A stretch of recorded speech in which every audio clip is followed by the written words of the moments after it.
Champions ലീഗിൻ്റെ ആദ്യ മത്സരത്തിൽ തന്നെ കിതച്ച് FC ബാഴ്സലോണ. ഇന്നലെ നടന്നിട്ടുള്ള മത്സരത്തിൽ ബെനഫിക്കയുമായിട്ട് 2-1 പരാജയമാണ് ടീം ഏറ്റുവാങ്ങിയിട്ടുള്ളത്.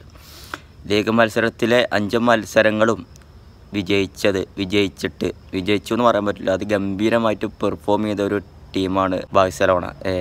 ഒരു ടീമിൻ്റെ ഭാഗത്ത് നിന്ന് ചാമ്പ്യൻസ് ലീഗിലെ ആദ്യ മത്സരം തന്നെ ചാമ്പ്യൻസ് ലീഗിലേക്കുള്ള വരവ് അറിയിക്കൽ തന്നെ ഇങ്ങനെ ഈ ഒരു രീതിയിലായിരിക്കുമെന്ന് ഒരിക്കലും ആരും പ്രതീക്ഷിച്ചിട്ടില്ല, പ്രത്യേകിച്ച് ബാഴ്സലോണ ഫാൻസൊക്കെ. കാരണം അത്രയും മികച്ച പെർഫോമൻസാണ് അവർ ലീഗിൽ റിസെൻറ്റിൽ കാഴ്ചവെച്ചിട്ടുള്ളത്. റാഫിന ആണെന്നുണ്ടെങ്കിൽ, ലാമിൻ യമാലാണെന്നുണ്ടെങ്കിൽ, ലെവൻഡോസ്കി ആണെന്നുണ്ടെങ്കിലൊക്കെ പക്ക ഒരു മികച്ച ഒരു 11 മുന്നോട്ട് പോകുന്ന ഒരു ടീമാണ് നിലവിൽ ബാഴ്സലോണ.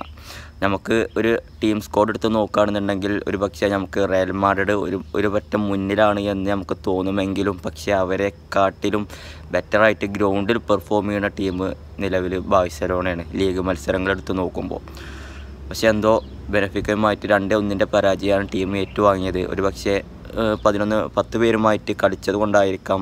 ഏതായാലും 2-1 തോൽവിയാണ്. സൂപ്പർ താരം ലാമിൻ യമാലാണ് ബാഴ്സയ്ക്ക് വേണ്ടിയിട്ട് ഒരു ഗോൾ നേടിയത്. അദ്ദേഹം എന്ന് പറയുമ്പോൾ ഇപ്പോൾ നിലവിൽ യുവതാരങ്ങളിൽ മികച്ചു നിൽക്കുന്ന ഒരു താരമാണ്. ഫുട്ബോൾ ലോകം ചർച്ച ചെയ്യുന്ന താരമാണ് യമാൽ.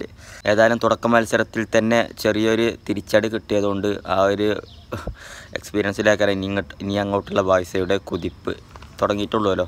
ബാക്കിയൊക്കെ ഇനി വരാൻ നിൽക്കണുള്ളൂല്ലോ. പ്രത്യേകിച്ച് പറയുകയാണെന്നുണ്ടെങ്കിൽ ബാഴ്സയെ പോലത്തെ ഒരു ടീം തോൽക്കുന്നത് കാണുമ്പോൾ നമുക്ക് തന്നെ ഒരു ചിന്തയാണ്. പക്ഷേ ബാഴ്സ വരെ തോറ്റു എന്നൊക്കെ തോന്നല.